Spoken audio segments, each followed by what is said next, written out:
चीज पास्ते वाले गरीब भाई की अमीर बहन। चीज पास्ता खा लो, चीज पास्ता। आओ आओ प्यारे प्यारे बच्चों, आओ स्वादिष्ट चीज पास्ता।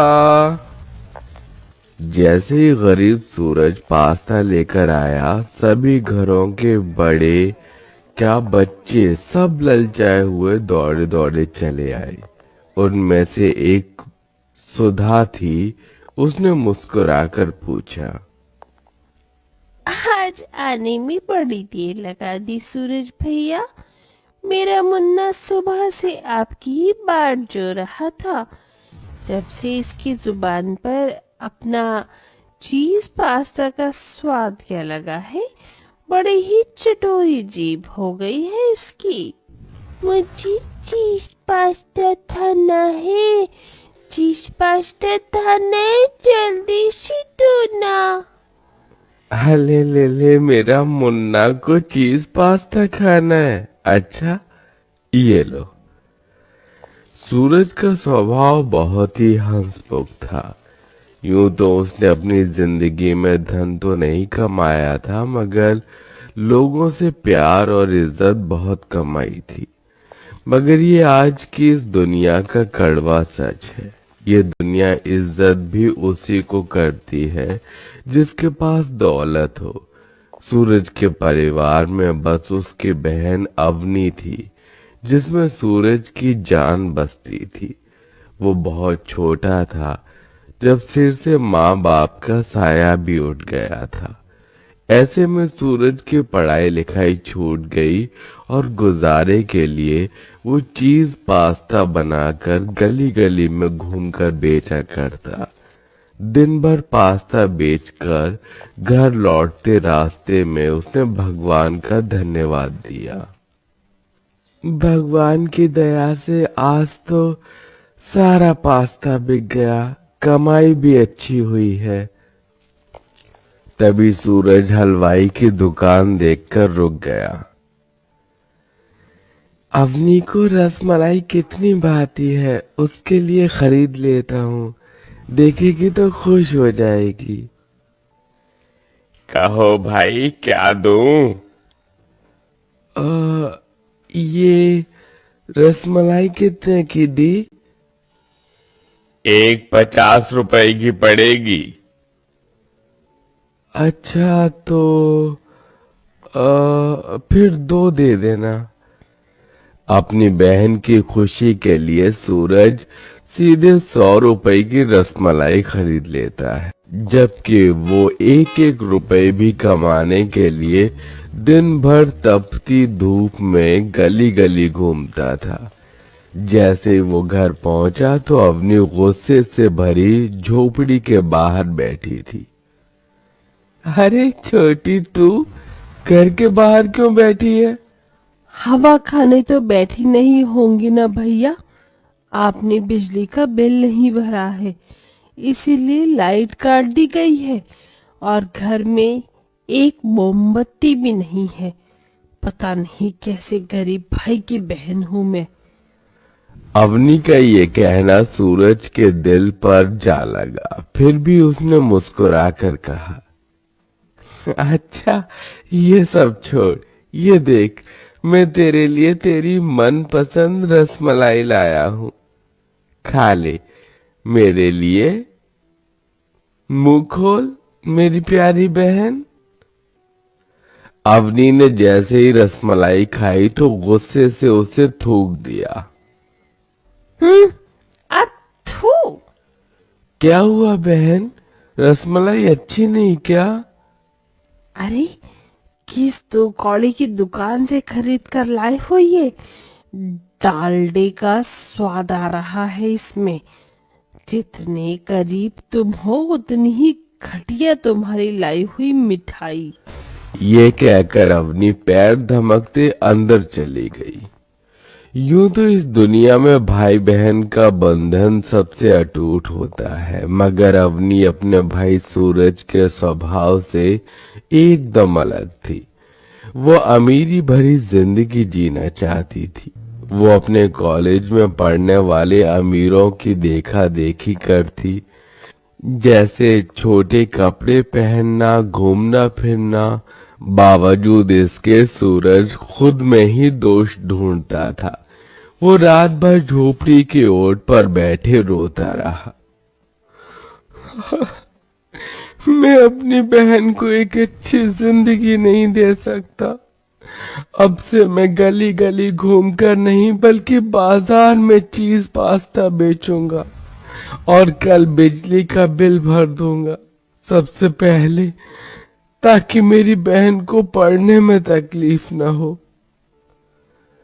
यूं ही वक्त गुजरता गया। सूरज पूरे दिन बाजार में खड़ा रहता और चीज पास्ता बेचता। थोड़े दिन बाद सूरज अवनी के लिए रिश्ते देखने लगा। उस दिन अवनी गुनगुनाते हुए पर्स टांगे ऊंची सैंडल में घर आई। ला ला ला ला ला ला ला ला। सूरज ने तस्वीर दिखाते हुए कहा, अवनी, ये देख, मैंने तेरे लिए ये कुछ रिश्ते देखे हैं। ये लड़का गांव के सरकारी स्कूल में मास्टर है और एक ये दूसरा, ये बैंक में चपरासी के पद पर है। तू बस हाँ कर दे। तस्वीर देखकर अवनी ने दांत पीस लिए और बौखला कर बोली, मुझे तुमसे यही उम्मीद थी भैया।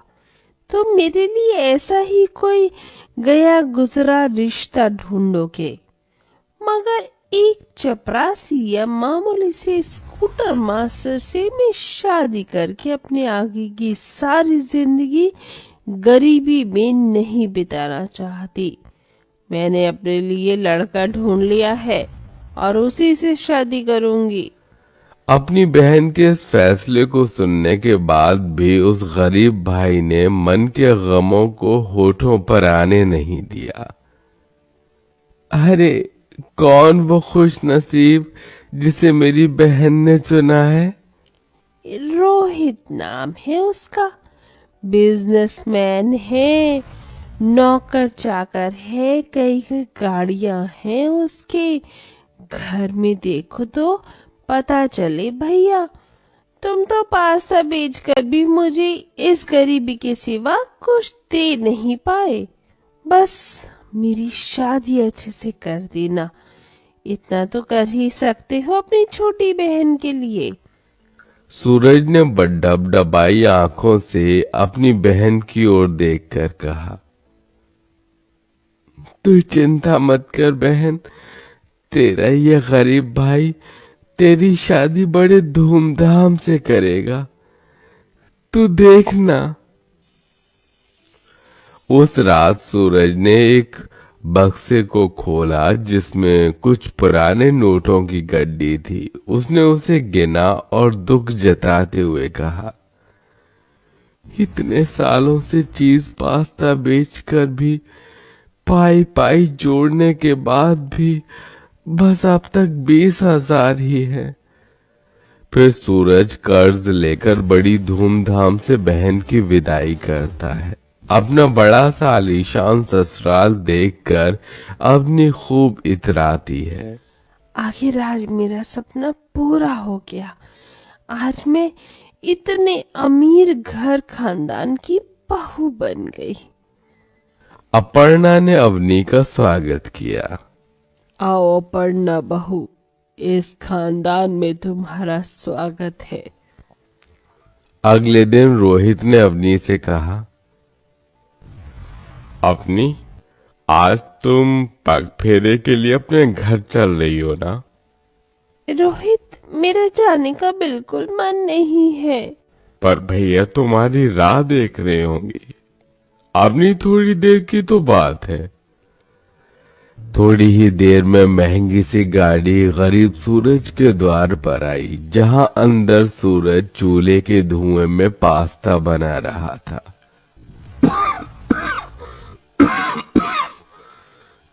आज तो कितनी देर हो गई, बस चीज डालना रह गया। हो गया पास्ता तैयार। अभी बेचने भी जाना है। इतने में अवनी महंगी सी साड़ी और गहने पहने हाथों में पर्स टांगे अंदर आई। अपनी बहन को देखकर सूरज फूला नहीं समाया। नमस्ते सूरज भैया। अरे खुश रहिए रोहित बाबू। अपनी मेरी बहन, आजा आजा बैठना। तभी अवनी ने घमंड से भरे अंदाज में कहा, कहाँ बैठूं? इस झोपड़पट्टी में बैठने के लिए कुर्सी भी तो नहीं है। इस फटीचर चटाई पर मैं नहीं बैठूंगी। मेरा यहाँ दम घुट रहा है रोहित, मुझे घर ले चलो प्लीज। अपनी बहन के हाथों हुए अपमान से उस गरीब भाई का दिल छलनी छलनी हो गया।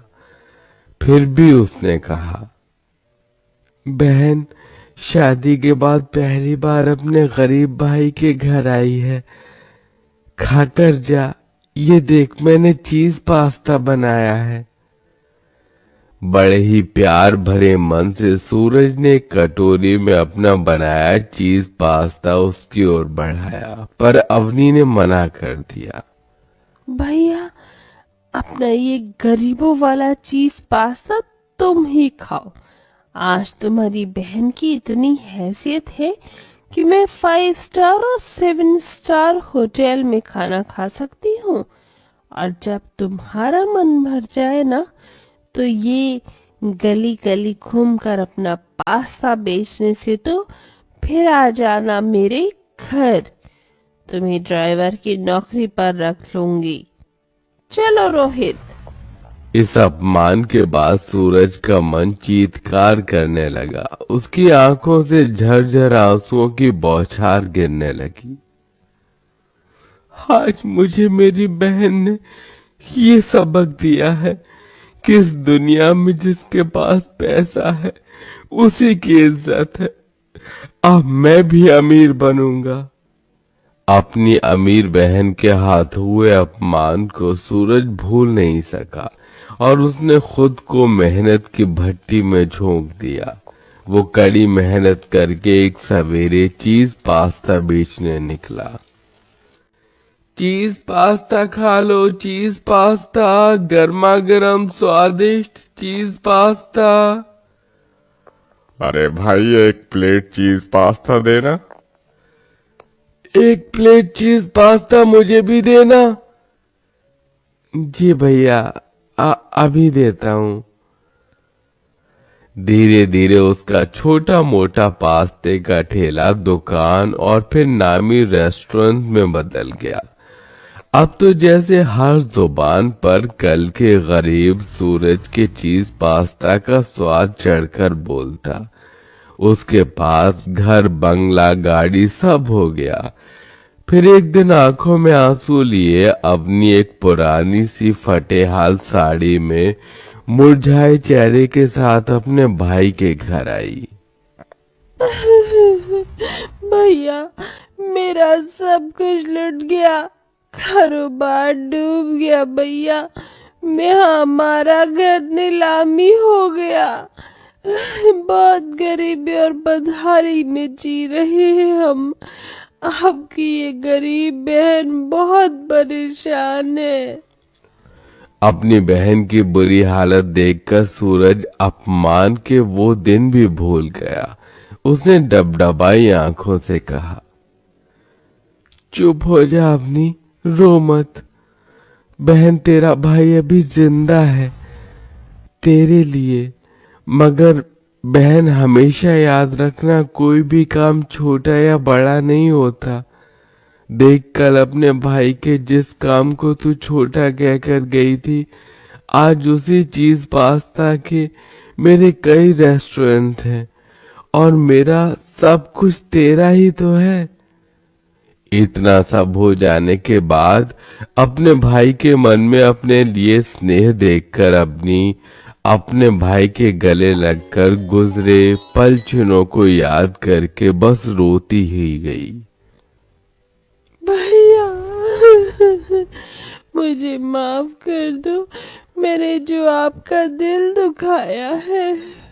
सूरज ने सब भूलकर बदहाली में अपनी बहन की मदद की, मगर याद रखिए वक्त बनते और बिगड़ते देर नहीं लगती, क्योंकि ये किसी एक का होकर कभी नहीं रहता।